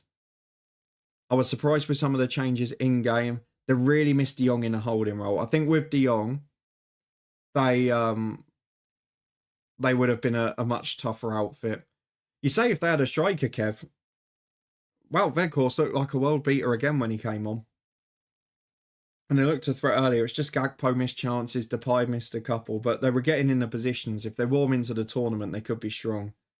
But I've said this a number of times in here. After France, who I think are the strongest team, I don't think there's an awful lot between the likes of England, the Netherlands, Germany, Italy, Spain, Portugal. I think they're all pretty similar, pretty similar teams. Did he? What a strange player he is. He's a cracking player. His goal record stacks up most places. Sesko again. 25 yards out. He smashes the post. Oh, it's a stunning effort. Sesko batters the woodwork, just as Bergie says. I like the look of Sesko. My word. He's had 2 efforts from distance. One was pretty close. That one, though, diagonal ball. And again, I mentioned it before. Sesko brings it down. Thunders into the post. I think it takes a little nick off Christensen. Oh, keeper's beaten. It's a wonderful strike. But this is what I mentioned about the Slovenia attacks. The first half, the centre-halves were just hitting straight balls over the top down the middle. As that set piece is flicked away to the edge. Volley by the left footer. It's in! It's in from Slovenia. The left back just threw his leg at it. It took a deflection. And it's gone right in the middle of the goal. Very similar to the goal we saw earlier on. The Netherlands one that deflected from Gakpo. You've got to say the last 5 or 10 minutes it's been coming. But that strike from Sesko in the corner they've won there. All of that came because they've changed their line of attack. Instead of just hitting straight balls down the middle, that one was diagonal from the left back to the right striker. And it's so much harder to defend if those balls are coming at an angle or down the channel. I mean, he's got a decent strike on it. He was running up to it. I was going, don't shoot. You're going to hit this 50 yards over. Flicked away. No one on the edge. Throws his foot through it. It's probably going just wider than near post. This angle will tell us. Oh, no, to be fair, that strike was giving Schmeichel trouble anyway. It's hit the defender and gone off his backside into the middle of the goal. But I think Schmeichel would have had hard work saving that beforehand anyway. It's a lovely strike. Now, 1-1 is the score prediction I went for. Let's get the home score updated because this will not be chalked off. We're kicking off straight away. Now, what does Slovenia do? Do they gamble on a point and beating Serbia, or do they go for the win? That was a foul on the Denmark player. Referee was facing the other way. And now Slovenia can break with Sesko again. They're growing in confidence here. Mailer has now come on for Christensen. And they've got 3 over on the right. There's a lot of width in the team. Now, will Denmark have a little wobble like we saw from Switzerland yesterday? Over to the left again. Ball across the box. It's good. Chance to shoot. Blocked and over the second time. Slovenia should be ahead. They've had 3 or 4 very good chances in 5 minutes. And they've only scored 1 of them. Slovenia are throwing the kitchen sink. You've got to praise the substitutions. The change in style tactically has worked a treat. They've stayed in the game and they've got themselves going. I'm going to say that shot's going in regardless. I think that's going in the top corner if not. Sesko looks fantastic. Oh, you can certainly see it from a young kid why there's interest. I would say from all of the strikers on the pitch, I think Højlund and Vind have both been good as well, as Højlund gives away a stupid free kick on halfway, then kicks the ball away. And Slovenia have got another chance to put a set piece up. I think England are 4th best. Yeah, I think they're all so similar. I couldn't really separate them after that, but I think France are the favourites. You go 2-1, did you, Liam? I know it. Typical is not good in-game management by us, but credit to Slovenia. Tactically, yeah, the changes they've made have really worked. Foul against Cisco, a little soft there, but what an impact he's having on the game. I tell you what, you look at Slovenia for the next few years, they've still got Oblak in goal with a few years in him. You've got Sesko through the middle. If they can find 2 or 3 other decent youngsters, they're going to have a good side, aren't they? The technique to keep the shot down was textbook. Yeah, my first thought was this is going in the stands, I've got to say. I think that's going in the top corner without the deflection.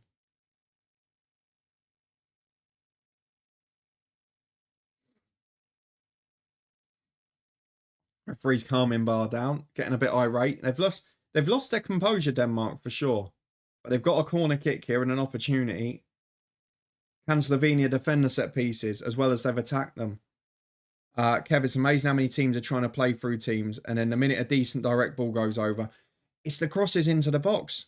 The ball, when the ball's coming from wide areas instead of central ones, it's so hard to deal with, and teams aren't coping now. The header is won by Vestergaard, but it's straight at the keeper. And we know Vestergaard and Anderson, it's not the most mobile defence, is it? That's easy for Oblak. But now Slovenia playing out. Look, the fullback's just going for it. He's just charging down the line. Yes, it goes wrong with a pass, but they've grown in confidence. Old school defending on a half turn. Yeah, absolutely. They're trained to deal with those central balls down the middle and everything comes centrally. Oh, he's been beaten. Vestergaard, he's in. He's hit the side netting.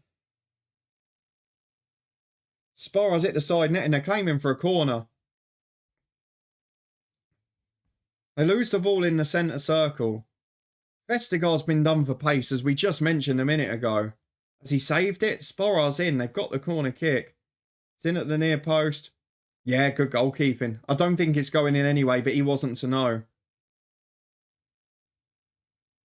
he gets a good hand switch, Michael. The one thing he's not got to worry about is being a good shot stopper. Yet again, another entertaining game. And this is the thing. It's the game Slovenia are looking at and saying, we've got to go out and get a win in this one because we don't fancy beating England. Serbia are good going forward. Let's try and beat Denmark. And it's leading to another good game as Schmeichel claims that cross really well. Not the best delivery. I really, really like how Slovenia have played second half. And this is what I thought we'd get from them. But Denmark equally have just... They took the game for granted, I feel, at 1-0. John, they need a Mengi. They do indeed. They can't cope, so they're not allowed to header in training anymore. They are allowed to header, it's just managed. But this isn't about heading the ball. This is balls in behind from different angles. We're talking about interceptions and positioning. And Denmark's ball there goes awry. They've completely lost their composure. They're playing big, long diagonals. And now they're bringing on the experience of Poulsen. There's another sub coming as well. Who's it going to be? Poulsen, the first man coming on. Drop Bear's getting into it. This is the thing. You're now impressed with Slovenia's performance. Højlund's going off. I think Jonas Finn's outperformed him, to be honest. Bergie, you mentioned that. I mean, they've both had decent games, but Jonas Finn's coming off as well. It's Kasper Dolberg who's coming with him. I think Finn's been very clever in the way he's played. Højlund has had a good game, but not done anything spectacular. And perhaps not as good physically as was expected in this game. Norgard's also coming on, the Brentford man. He's replacing Højberg, who just got caught on a ball in the middle. Looks a bit tired. Barely played this season, has he?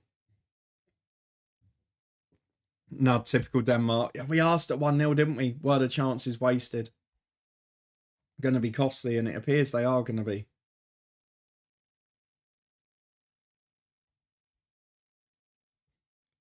It's going to make for a very interesting last 6 minutes here, isn't it? I think we're probably not going to have that much stoppage time. It's been a really flowing game. Got to say, after watching the Premier League all season with Luton, it's lovely to just see the games flowing. Eriksen's fouled there in the middle. That's going to be a yellow card if ever you've seen one.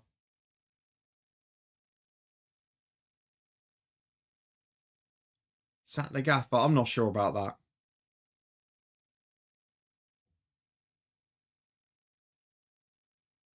I just wonder if there's another goal here. It would be nice to get a perfect score prediction in the end, but he's all right, Nads. You got to the semi-finals of the last Euros. You've got to give him a little bit of credit. But I think it'll be gone after this tournament anyway. Is my opinion. There's going to be a big change of international managers after this tournament because there are so many that have been in post for a while. Yeah, Nomadic, Sesko and Sporra. I said that at the start. Everyone's talking about Sesko. Sporra was a decent little striker, you know, when he was over here. And he's looked a threat. He's caused trouble and he does a lot of the running, which means Sesko can just be a focal point and hold the ball up. Carl, I remember the Danish commentator against Norway questioned why Højlund always gets subs at 75, 80 minutes. Find it strange, not good for his confidence. He doesn't look that tired. I find it strange that both him and Vind have come off because you would have gone for an extra player up front, I would have thought, in this game towards the end. But here's Poulsen, might be proven wrong, finds Eriksson. He knocks it in towards Dolberg, who does well. It's good football. Oh, why is he trying to play the pass there? Perfect opportunity to shoot from 20 yards. I think Clark will leave in the next year from Scotland. I think he might leave after the Euros if you go out in the groups, because I think he'll think, what more can I do? Oh, edge of the box for Denmark, shot straight at the keeper. Oh, Black will deal with that. And it's the one thing Slovenia, if they do come under pressure, they've got one of the best goalkeepers in world football. Yeah, I just think Clark will think, look, I'm statistically Scotland's most successful ever manager. I've done a decent job. I want to go back to club football. I wouldn't blame him for that.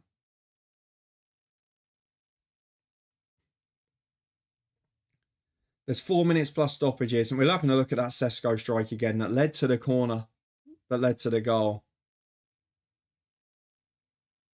He's looked a real handful all game. But this strike again for the equaliser. I'm saying top corner without the deflection. With it, a lovely goal. They'll be happy with that. It was funny watching the English TV build-up as well. Like all the talk about Højlund, no one mentioning Jonas Vind, who's as exciting a young striker. With Bergie, I kind of understand that thought process. I guess the argument would be, like, there was a chance where Spain won all 3 of them.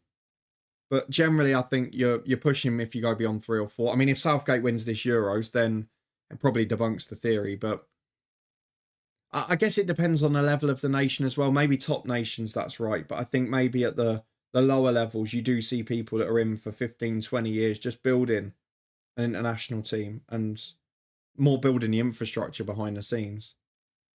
Yeah, I can understand the viewpoint of that. Top level teams, you shouldn't be there more of 3 or 4 tournaments. Nomadic, wow, you're way ahead of my stream. I'm on 87.16 now.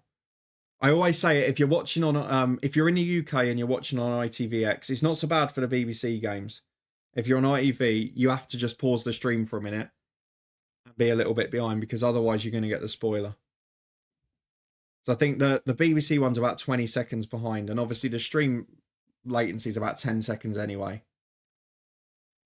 But the ITV one is literally like a minute and 20 seconds or something. It's silly.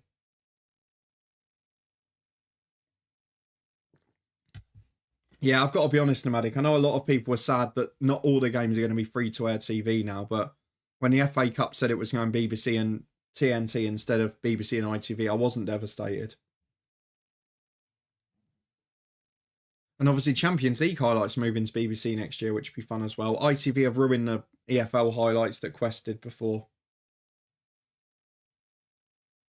It's a bit of a shame. First time I've watched Sesko, looks a real talent. Yeah, I've only watched him a couple of Champions League or European games. He looks a superb player. It's the first time you've watched him as the close focal point of the team, and he looks a star. But Sporra's doing a lot of work to help him out up there. It does look like Slovenia are starting to settle a bit for a draw. Denmark have completely lost the game since conceding. Honestly, they've lost their minds. They're playing these big, sweeping diagonal balls that are going out of play every time. They're now throwing their final sub on as well. It's the old boy, Thomas Delaney. Si, good evening. Good to have you in. We've got a minute plus stoppage time. Hillman's been replaced by Delaney, the old boy, and he's going to have one last go. A lot of experience in the Denmark squad. A few others on the bench as well, aren't there? Jar's still there. Damsgaard's on the bench. Matthias Jensen too. Yeah, I mean, not too many of them are actually starting, no, Nomadic. That's the thing for me. They've got a few younger players in the squad, but when you're bringing, I find it weird that he's bringing on all of the old boys as game changers. That seems to be the wrong approach. I don't know. Slovenia are always going to be a hard side to beat. Slovenia, I want that 2-1 drop there. Yeah, I'm not surprised. You're looking good there. I've obviously gone for 1-1, so I want it to stay like this, but I think this is the best result for England as well if there are any concerns in the group. I think Slovenia could potentially be that sort of side to nick a draw in every game. We saw it with New Zealand in the World Cup a few years back, didn't we? They've gone from distance. It's over the bar as we head into stoppage time. 4 minutes of it. Is there going to be one more chance? And if so, at which end? You want Denmark to get you 2-1. So basically, one of us is going to lose out of the three of us. I know Steve went for 1-0 as well. Carl, the difference in body language is staggering. Yeah, I said we've seen this a few times in the tournament, and it's why I was so impressed with Italy yesterday and the Netherlands today. They conceded, but they didn't change their mindset or their approach at all. When Switzerland conceded yesterday, it was just 10 minutes of pure panic. Since you've conceded here, you've completely lost the plot. We've seen Eriksen drop in now to try and get on the ball a bit more, but the approach has been panic on the ball. Eriksen going for the big long ball again there. It's easy to deal with. Out for a throw. It's been a very strange performance since the equaliser. And there is the value in a game of getting yourself a second goal, isn't there? Because that was the difference between this game and that one with Switzerland. Thank you everyone who stuck with us as well, both on YouTube and Twitch. It's great to have you in. We are live tomorrow for the first game of the day. As that ball comes in, it goes past everyone and out for a goal kick. Halfway through stoppage time, it's still 1-1. Yeah, just trying too hard to find that Hollywood ball. And they're almost playing away now that Slovenia did in the first half when they were getting no joy. So a reminder as we're waiting for the last couple of minutes, we are live tomorrow for the first game of the day, which is Romania-Ukraine. I think it's going to be a really fun one. Tuesday, we're doing the second game of the day, Turkey versus Georgia, which I think is going to have goals. And then Wednesday, I've gone for the first game of the day, which is Croatia v Albania. And I hope you can come and join me for some of them if you're free. But this one looks like it's petering out. Denmark keeping the ball at the back. The front two getting through so much work for Slovenia. UEFA have been warned away from Perv Cam, Liam. It's actually nice to just see them focusing on the football for once, isn't it? Edge of the box for Denmark. Ball into the back post. There's 3 in there. Well headed away by the left back. Scorer and hero at the other end. And he got a really key header in there. Brilliant defending. I've been incredibly impressed with him. I think Ali McCoist is calling him man of the match there. He's had a remarkable game defensively and he's popped up with a big moment of crucial quality in attack. Yeah, it's been a bit disjointed at the end from Denmark. I don't understand why they the change of the front two definitely hasn't helped them. Yeah, Janza is the star of the show for me as Slovenia look for one more chance. The right back's got to try and hook it down the line. And Denmark have been put under pressure. It's a short back pass. Goalkeeper gets there. Schmeichel just clears it away. Oh, that would have been some finish. Slovenia again, though, looking the more confident, playing the ball down the wide area. And the pass was to an offside player in Sporra. It's going to run away for a goal kick. And with 30 seconds to go, I think I've got my first perfect score of the tournament because I think this is going to finish 1-1. Slovenia have been really solid. They've been exactly what I expected them to be. And in the second half, they found a way to produce an attacking threat too. And you can see now they're making the 2 subs. They're just seeing out the last few seconds. Nomadic, to be honest, I'm got exactly what I expected. I said they've got an outside shot of second in the group because they're so good at the back. They're now taking off their 2 strikers, probably just to get a rousing ovation. They've been magnificent, Sporra and Sesko. Bracalo comes on, a name you've probably seen in FM before. Kurtic, the other sub as well. And with 30 seconds to go, it's going to be the 1-1 draw we predicted. And don't be fooled, if Slovenia go into the England game in a solid defensively, I can see them getting a point on this as well. Oh no, you can't blame Schmeichel. Nothing. He's done nothing wrong all game.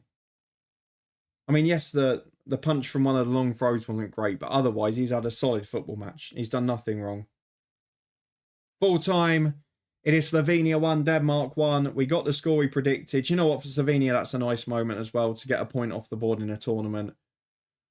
Do you know what I genuinely think? And I'm gutted I can't stream the game because it's one I'm really looking forward to.